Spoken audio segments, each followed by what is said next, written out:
오늘은 500주년 맞이하는 종교개혁 기념주일인가 동시에 우리 세계복음화 전도운동 하는 데 있어서 20가지 전략의 마지막 시스템인 RU를 위해서 기도하는 주일입니다.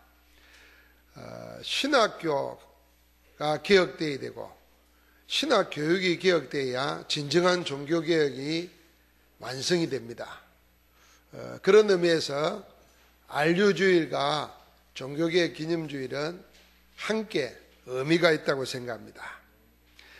그래서 우리가 전도운동 하면서 참 전도자, 또 참 전도할 수 있는 복음 가진 지도자 키워내는 것이 우리의 기도 제목이고 또 세계복음화를 위해서 가장 빠른 길이기도 합니다.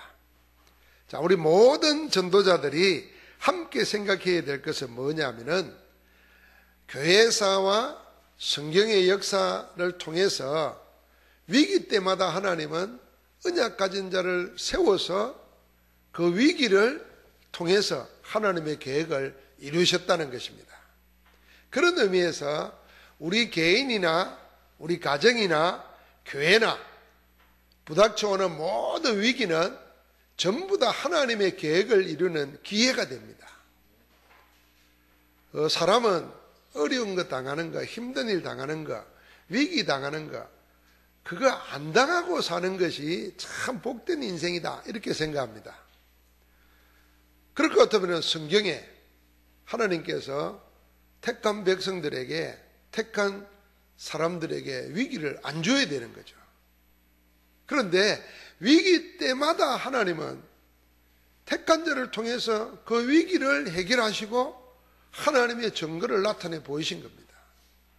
그래서 우리 개개인에게 있는 인생살이의 위기, 이걸 전부 다 하나님이 역사하시는 응답의 기회로 만드는 축복이 있기를 주의 이름으로 축원합니다. 그래서 위기는 항상 우리가 양면성을 가지고 있지 않습니까? 어떤 데는 위기가 정말 위험이 돼서 인생을 어렵게 만들고 실패시키는 것입니다. 그런가 하면은 어떤 사람에게는 위기가 전부 다 기회가 되어서 오히려 위기를 발판으로 성공합니다. 사업에 성공한 사람들도 위기가 없어가지고 순탄대로를 간 사람이 없어요. 또 사업가들은 보니까 모든 날이 위기예요. 그런데 그걸 전부 다 응답의 기회로 바꾼 사람들은 끝까지 승리해요. 인생사례도 마찬가지입니다. 하나님이 위기는 어차피 우리 인생에게 있는 거라면은 이 위기가 아니고 하나님의 계획이 있는 시간표로 볼 수 있는 우리가 믿음을 가져야 되겠습니다. 여호수아 갈렙은 그런 응답을 받은 것입니다. 10명의 정탐꾼들은 하나님의 언약을 놓쳐버리니까 눈에 보는 것만 보고 전부 다 위험에 빠졌습니다. 우리는 다 죽게 됐다는 거예요. 차라리 돌아가자는 거예요.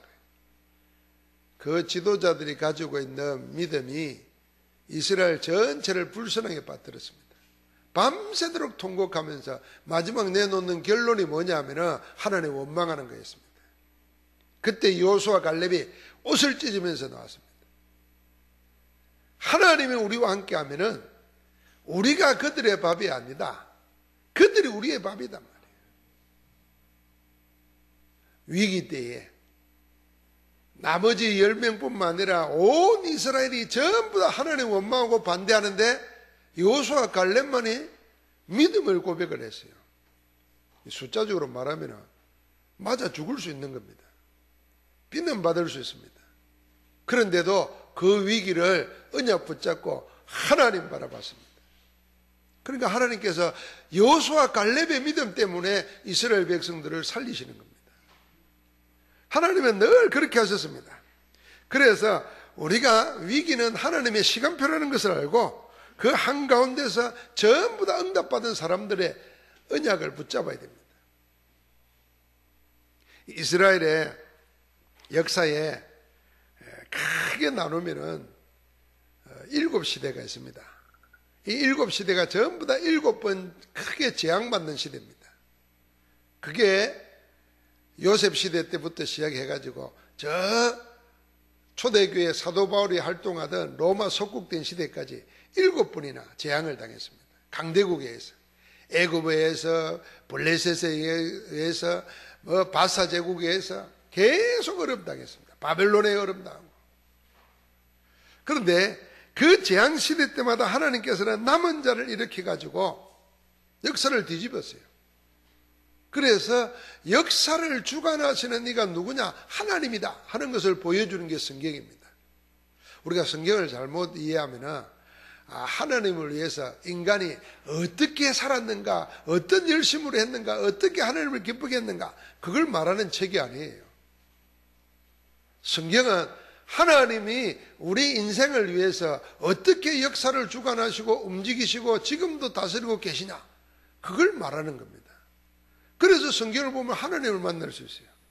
많은 사람들은 성경을 통해서 하나님이 우리를 위해서 하시고 계시는 일을 못 보기 때문에 자꾸 성경을 통해서 내가 뭘 할까만 찾아냅니다. 감당할 수가 없어요. 여러분, 내가 예수님의 가르침대로 감당할 수 있습니까? 누가 왼밤을 때리거든 오른밤을 돌려대라고, 오리를 가져면 십리를 가고, 누가 그럴 수 있겠어요? 불가능합니다. 하나님이 우리를 위해서 해놓으신가. 그래서 하나님의 눈으로 성경을 봐야 하나님을 만나는 거예요. 7번 재앙을 당하는 것 같지만은 그 재앙이 문제가 아니고, 하나님은 그 재앙 속에서 언약까지 남은 자를 불러가지고 그걸 역사를 뒤집었다고 말해요. 하나님은 지금도 내가 당하고 있는 위기, 내가 당하고 있는 어려움 뒤집기를 원하시는 겁니다. 그래서 우리가 그 속에 있는 자를 보고 남은 자라는 겁니다. 요셉이 그랬습니다. 모세가 그랬습니다. 사무엘이 그랬고, 다윗이 그랬고, 엘리사가 그랬고, 이사야가 그랬고, 바울이 그랬고. 그래서 그 7 렘넌트고 7 시대에, 7 재앙 맞는 시대에 7 렘넌트를 통해서 하나님이 그 판을 뒤집었단 말이에요. 종교개혁도 마찬가지입니다. 1000년 동안, 1100년 동안 굳건하게 내려오는 하나님 없는, 그래서 건물만 있고 하나님의 영광을 가로챈 사람들의 영광이 판을 치는, 그래서 하나님이 만들어 놓은 구원의 방법을 무시하고 인간적인 방법을 내세워 가지고 사람들의 삶을 율법으로, 전통으로 억압하는 그런 교회 시대에 하나님이 남은 자 몇 사람들을 일으킨 거예요. 그게 종교개혁자들이 하나님 세상을 뒤집는 겁니다.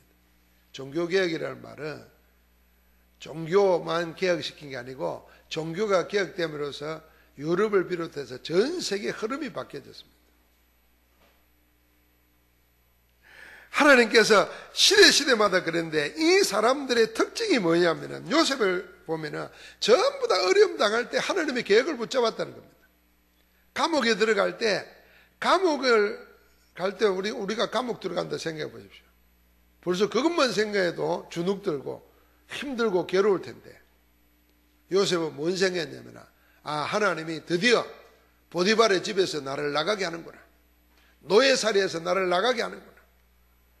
하나님의 예배에서는 또 다른 계획을 찾았어요.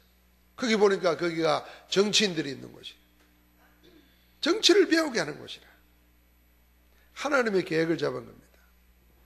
그래서 우리가 어려움이 오고 위기가 올 때 자꾸 문제 해결하려고 매달리면은 불편합니다. 뭐랄까, 마음과 생각이 굳어져 버려요. 하나님의 인도를 못 받습니다. 그런데 문제 해결하려고 하지 말고, 이 어려움 속에, 이 문제 속에 하나님의 계획이 뭘까? 하나님이 진짜 뭘 원하실까? 그걸 찾아내야 되는 겁니다.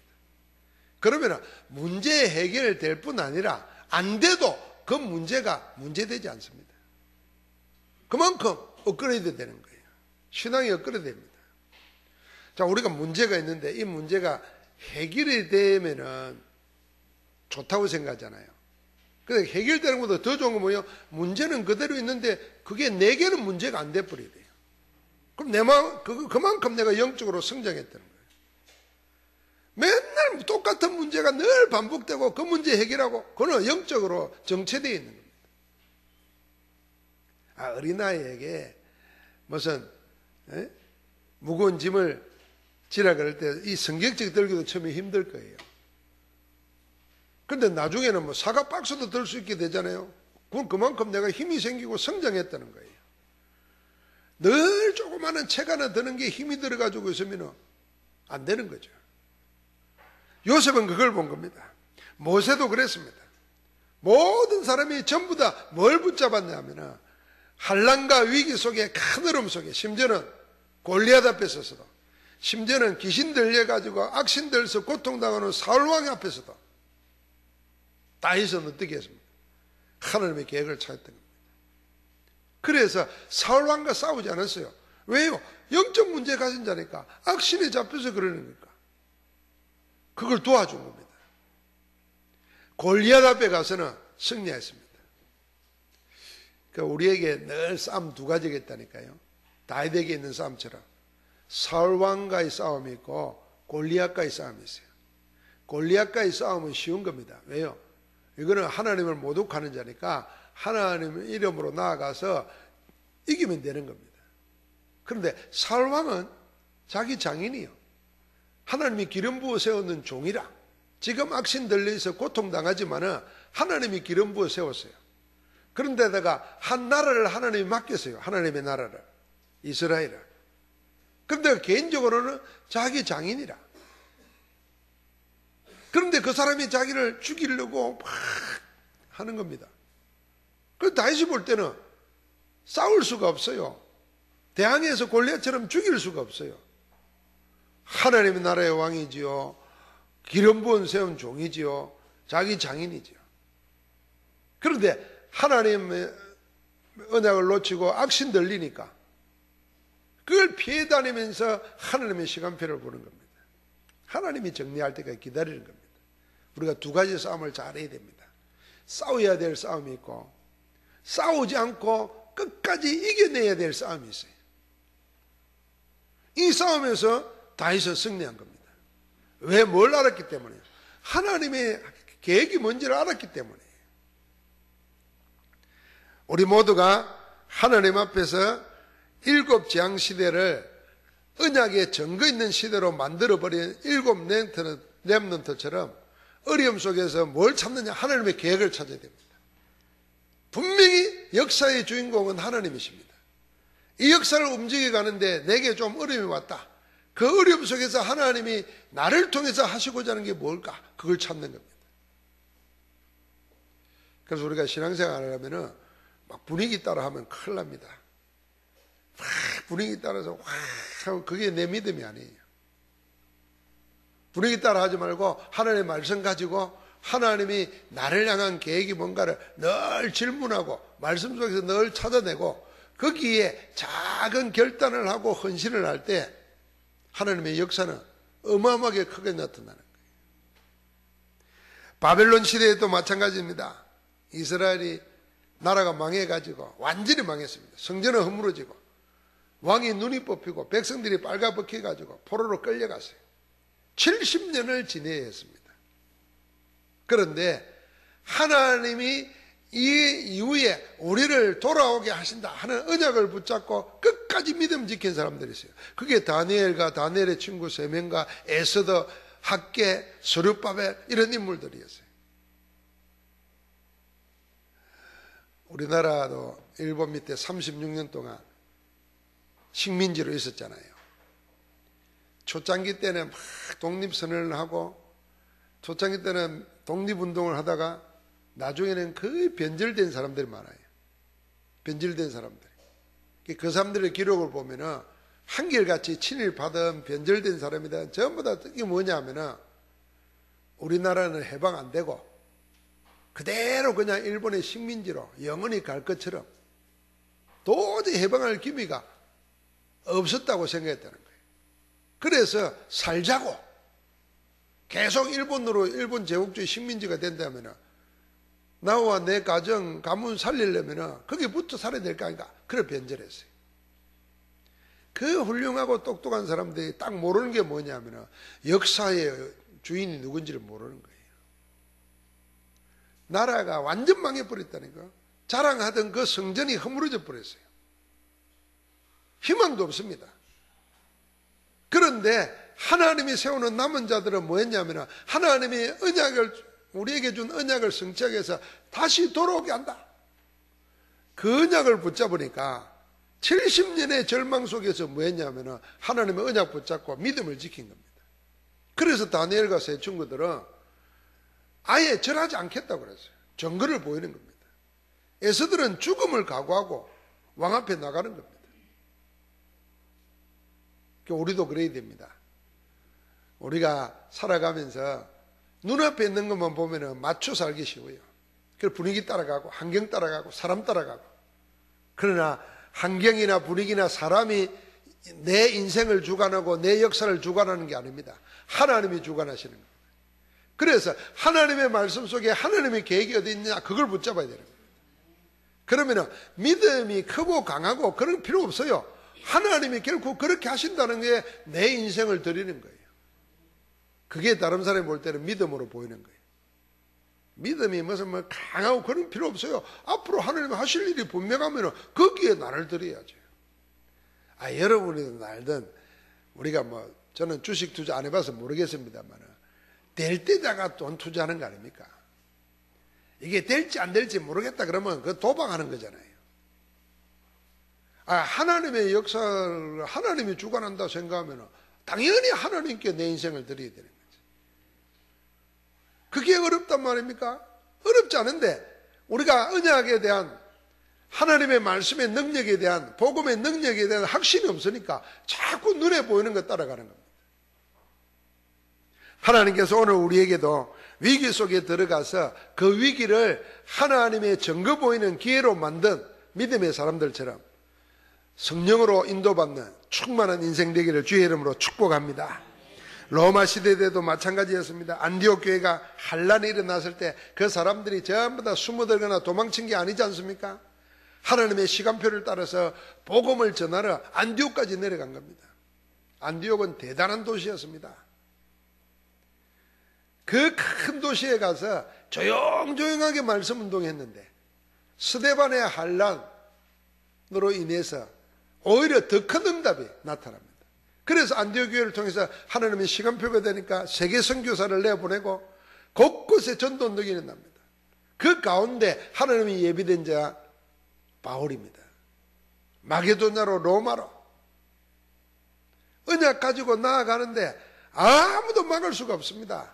그래서 고린도서에 보면은 사도 바울이 말하지 않습니까? 그가 당한 고통을 늘 보십시오. 매를 맞고 바다의 위험, 동족의 위험, 이방인의 위험, 굶주리고 병들고. 그런데도 고백이 뭡니까? 로마서 9장에 보니까 어떤 것도 그리스도 예수 안에서 우리를 향한 하나님의 사랑에서 끊을 수 있는 게 없다 그랬어요. 넉넉히 이기는 겁니다. 우리에게 주신 언약은 하나님의 능력이기 때문에 어떤 위기 속에서도 위기가 뭔지를 알면은 그래서 그 위기 속에서 참응답을 받게 하실 줄 믿습니다. 하나도 어려울 게 없습니다. 그래서 이런 인물들의 특징은 한결같이 뭐냐면은 다 위에서 내려다보았습니다. 그게 영적 서밋입니다. 우리가 개인적으로 계속 하나님의 말씀 붙잡고 정시기도 하면서 영적인 힘을 얻는 서밋의 시간을 가지고 있어야 됩니다. 그러면 어느 정도 되면 여러분 내가 훌륭해서가 아니고 하나님이 나와 함께하는 힘을 얻고 증거를 얻으면은 내가 객관적으로 보인다니까요. 사람은 다 자기 주관적이잖아요. 그래서 문제되는 건 뭐냐면은 자기만 보면은 문제가 돼요. 내 육신, 내 지식, 내 가진 것, 내 배경 생각해 보니까 조그마한 거 하나도 문제가 됐잖아요. 그런데 내가 하나님 안에서 하나님의 은혜를 잊고 하나님을 생각하고 힘을 얻으면은 하나님의 보시는 눈으로 나를 보는 거예요. 그래, 나는 아무것도 아닌데 그런 하나님이 나를 위해서 그리스도를 보내주시기까지 했단 말이에요. 보내주는 정도 아니라 나 대신 죽게 하시고 나를 위해서 다시 살리셔서 내 안에 함께 하신단 말이에요. 여러분, 하나님이 성령으로 나와 함께 하신다. 나와 함께 하기 위해서 하나님이 함께 하지 못하도록 방해하는 사단의 세력을 그리스도께서 꺾어버렸어요. 하나님이 그 하려고 하는데도 내 죄가, 원죄와 죄가 하나님이 거하지 못하도록 더러운 것으로 꽉 차 있어요. 그래서 하나님께서 그 죄를 없애버리셨어요. 사망의 생명으로 옮겨버렸어요. 그러고는 하나님이 내 안에 성전으로 계신단 말이에요. 여러분, 축복 중에 축복이 뭐겠습니까? 내가 하나님의 자녀가 되었는데 내용은 뭐예요? 하나님의 성령으로 내 안에 함께 하시겠다는 거예요. 영원히 성령의 내주예요. 그 비밀을 누려야 돼요. 아니, 우리가 예수 믿는 사람이 예수 영접하고 산다 그럴 때 네가 세상 사람하고 다른 점이 뭐냐? 이 잘못 생각하면요, 주일날 나는 교회 다닌다, 교회에서 예배한다, 이 생각이 쉬워요. 그러면 세상 사람은 뭐냐? 교회 안 오고 저 산에 등산 가고 놀러 가고, 그 차이다 생각하면 그건 큰일 나는 거예요. 우리가 교회 아니라도 산에 가서 들에 가서도 예배할 수 있어요. 세상 사람들과 다른 결정적인 차이가 뭐냐? 내 안에 하나님이 성령으로 계시냐 안 계시냐, 그 차이라는 거예요. 그러면 그게 전부인데 그걸 내가 못 누리는 거예요. 하나님이 나와 함께 한다는 사실을 몰라요. 잊어버리고 살고 못 누리는 거예요. 그래서 늘 그걸 생각하고 누리면서 그 힘을 찾으라는 겁니다. 그게 서밋의 시간이요, 말씀 붙잡고 하나님께 집중하는 시간이란 말이에요. 여러분, 생각해봐요. 지금 하나님이 내 안에 계신, 그 생각 안 나거든. 지금 나한테만 현금이 아니라 통장에 돈이 100억이 들어있다 생각해봐요. 그 사람은요, 앉아있는 폼도 달라요. 돈도 아니라 현금도 아니라 은행에 있는데 그 은행이 그 돈 갖고 뭐 하는지도 몰라. 그냥 통장에 그냥 100억이라고 그 동그라미 딱딱딱 찍혀있는 그거 가지고도 막 간떼기가 부어가지고 막 뭐가 와도 걱정이 안 돼. 아이고, 안 걸려도 걱정이 안 돼. 수술하지 뭐까지. 돈 더 많으면요, 아이고, 그냥 한 냉동인간으로 한 50년 있다가 다 개발돼 놓지 뭐. 걱정될 게 없어요. 근데 그거보다 더한 거, 하나님이 내 안에 계신다. 그러니까 이걸 묵상해야 됩니다. 성령의 내주. 구원받았다, 하나님 자녀 됐다, 그 말은 하나님이 성령으로 내 안에 거하신다는 거예요. 언제까지? 영원히 함께 하신다는 거예요. 그분은 어떻게 하신다? 우리에게 모든 것을 생각나게 한다. 인도하시겠다 그랬어요. 책임진다는 겁니다. 우리가 할 수 없으니까 하나님 어떻게 해요? 능력으로 역사하시겠다는 거예요. 그 신분을 얻은 거예요.